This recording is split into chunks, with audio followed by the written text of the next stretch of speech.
There are times, people, that I feel like I am the morning disc jockey on WOLD. We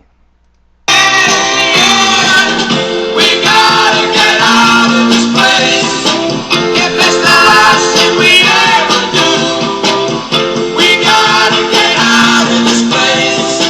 Girl, there's a better life for me and you. Yeah, then perhaps that should have been my calling, a disc jockey or a radio talk show host. Don't know, too late now. Good morning, everyone. It is Wednesday, the 29th of March, 2023.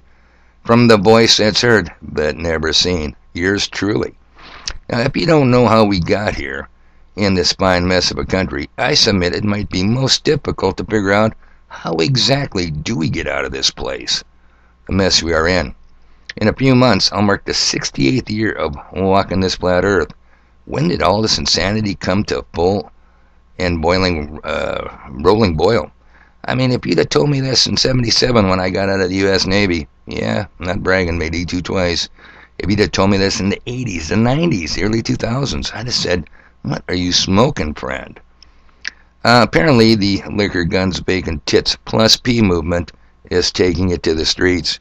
Yep, seeking revenge against Christians, Christian children in a Christian school in Tennessee. And this weekend, Antifa, wants more violence in Washington, D.C. Trans revenge, they call it. Now, I know I still have subs to this channel who do not believe in weather control. No names, people. But an independent businessman nearby, no. He doesn't like it when I say his business is right off of Highway 5 coming into town. So obviously, I won't say it. Trust me, your secrets are safe with me, but he doubts weather control. And a few words about today's weather. When I walked outside a little after 2 a.m., colder than a well-digger's ass, I say. Colder than a witch's tit in a brass bra. Way too cold, as in below zero, for this end of the month of March. I'm not picking on this sub. Nope, he's not alone in denying weather modification, weather control. That Raytheon Lockheed Martin control with precision the weather, and they write the what you call forecasts that I call scripts. What's the weather going to be like? Well, ask Raytheon Lockheed Martin. And he is by no means alone in denying. Remember when I warned you? Be careful who you lust after in Hollywood, because they ain't what you think, like Raquel Welch, Samantha Fox, and Cher, to name three, although they themselves have told you the truth in their own words. Just a friendly reminder, people. Pay attention. Esquire magazine will feature her in its annual Women We Love issue, and the feeling's mutual. You said a man is not a necessity, a man is a luxury, like dessert. Yeah. A man is absolutely not a necessity.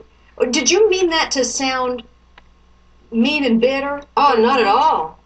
I adore dessert. I love men. I think men are the coolest. But you don't really need them to live. My mom said to me, you know, sweetheart, one day you should settle down and marry a rich man. And I said, Mom, I am a rich man. Oh, that was Cher herself. Mom, but I am a rich man. Now, people in denial, they don't seem to understand the god of Hollywood, and the people who run it is Baphomet, the real Lucifer, the trans god with both male and female parts, tatas, and a hearty Rick Johnson. I suggest people do the Google images. Type in Bravo, Alpha, Papa, Hotel, Oscar, Mike, Echo, and Tango. See what you see. You should look at it. You really should. And look for yourself. Don't ever take my word for it. Now, concerning the tragic shooting at the Christian school, both Tucker Carlson and Rick Wiles of TrueNews.com weighed in. Whatever it was, or whatever you want to call the thing that shot the children, we can't read its manifesto. Nope, we can't even see it, although it wrote one. But we get to see the weapons, and the president says Congress needs to pass his assault weapons ban. Well, there you go. How obvious a solution. If only Congress would pass the ban, the insanity would stop. Do you really believe that? I sure don't. But unfortunately, way too many do. Now, Rick Wiles took a different approach. The Second Amendment was written for Christians. Don't tell me on this, people. I would not knowingly lie to you. All right, Rick, take it away. But in the meantime, the kids are dead. Right. And I want to say this because look, I am a strong supporter of our constitutional Second Amendment. But you have to understand how we got those rights. You have to understand why America has had, we don't have it anymore, we had freedom and liberty. We had a constitution that was written for a Christian people. You better believe it was written for a Christian people. It was not written to declare America a Christian nation. The writers of the Constitution knew that we were a Christian nation. They wrote a Constitution that was designed to govern a Christian people. You can't make a nation be Christian through its Constitution and its laws. You can't do it. No. But the people at the time of the Revolution were Christians. And the founders of this nation designed a government that would fit a Christian population. Oh, no doubt. An interesting take on early American history during the Revolutionary War period, during the founding of this country, the one that Lee Greenwood sings about, you know, God bless the USA. Rick Wells then goes on to claim God did indeed give us all of their Christian rights embodied in the Constitution, but we are no longer free because God took them away. So I must ask, how did we get to where we are today, people? If Rick is right, what happened? Did all the Christians leave the country? Did they get weak, powerless, and ineffective? Or just maybe, is Christian just another name for Masons? Because I tell you what, you know where I'm coming down. There is much speculation. I'm going to read you a little bit of an article here. There is much speculation on the religious nature of the United States of America as it was founded. Many Christians, like Rick Wiles, asserts that the United States was founded as a Christian nation, and therefore it is not only our right but our duty to reclaim it for God. But is America a Christian nation in the true sense of the word?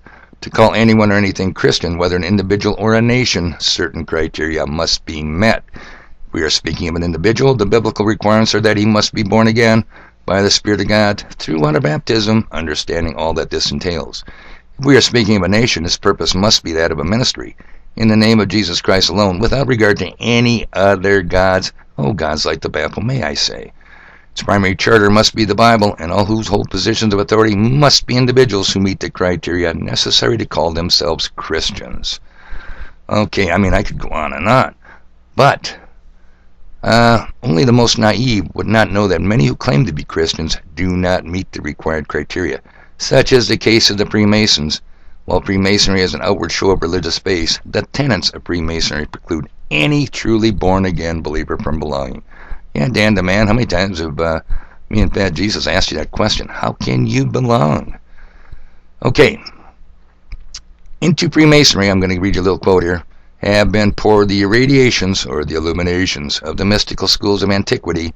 Particularly is this so in the higher degrees of the order, such as the Scottish Rite, where undeniable traces of Kabbalism, Neoplatonianism, Rosicrucianism, and other mystical cults are plainly discernible. I do personally contend that Freemasonry is a direct descendant of the mysteries, but that our ritual makers of the higher degrees have copied the ancient ceremonies of initiation so far as the knowledge of those ceremonies exists. Henry R. Evans, A History of the York and Scottish Rites of Freemasonry, page 8. Because most Christians today are unaware of the manner in which Christianity was melded together with the esoteric philosophies of Theosophy and Jewish Kabbalism to produce a hybrid mystery religion known as Freemasonry. So, Rick, I might have to agree with you if you're going to tell me Christianity is just another name. Christianity as practiced in America today is just another name for Freemasonry. Otherwise, why the failure? Now, I go down with the Masonic founding of this nation, and even today, as insane as these things are, the esoteric Masons are very happy with the direction this nation and the world is heading in. And the three I see behind every tree, you know what I'm talking about. the Murrays, the Masons, and the Jesuits. Oh yeah, that three. All share a common God. Yep, the Baphomet. The God that Hollywood preaches, teaches, and worships. The devil himself, people. So how do we get out of this place? If you don't know how we got here, good luck trying to leave. And in the meantime, I got stuff to do.